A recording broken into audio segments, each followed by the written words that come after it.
সবাই বলে সব খালি হাতে যায়, খালি হাতে কেউ যায় না।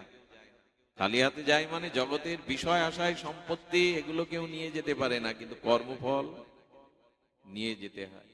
এই জন্য নিজের উদ্ধারের ভার আপনার উপরে। অনেকেই বলে, প্রভু আমি কেন অসৎ পথে যাচ্ছি, তুমি কেন ফিরাও না, তুমি কেন আমাকে কল্যাণের পথ বলে দাও না। আরে ভগবান বললেন, বলে দিই বলি তো বিবেক রূপে তোমার কাছে আছে। একটা অন্যায় পাপ করে দেখুন, বিবেক দুর্বল হবে। হাজার শক্ত মানুষ অপরাধ করলেও সে দুর্বল হয়ে যাবে। এই দুর্বল করে কে আপনাকে? আপনার ভিতরে ভীতি আনে কে? এটা বিবেক। ভগবান ওই বিবেক রূপেই আপনার মধ্যে আছেন। অন্যায় অপবাদ, অন্যায় কর্ম করলে, অপরাধ করলে কি হয় জানেন?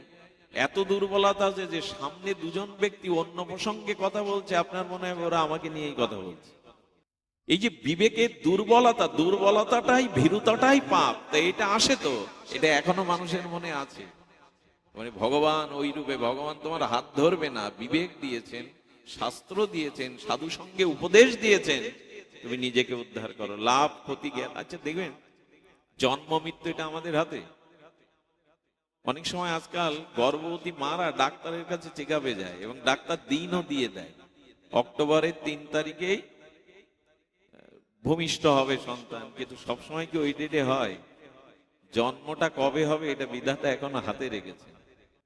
আরে আজকেই অপারেশন করার কথা, কি ওটিতে যাওয়ার কথা, কিন্তু ডাক্তার বলছে আজকে আসলে সময় হয়নি, জন্মটা অন্য কারো হাতে নেই। গর্ভেই তো কত সন্তান মারা যায়, প্রসব হতে গিয়েই মারা যায়, সবাই বাঁচে কি?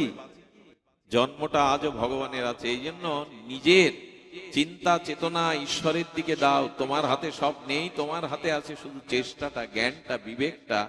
তাই ভগবান বললেন, জন্মটা আমার হাতে।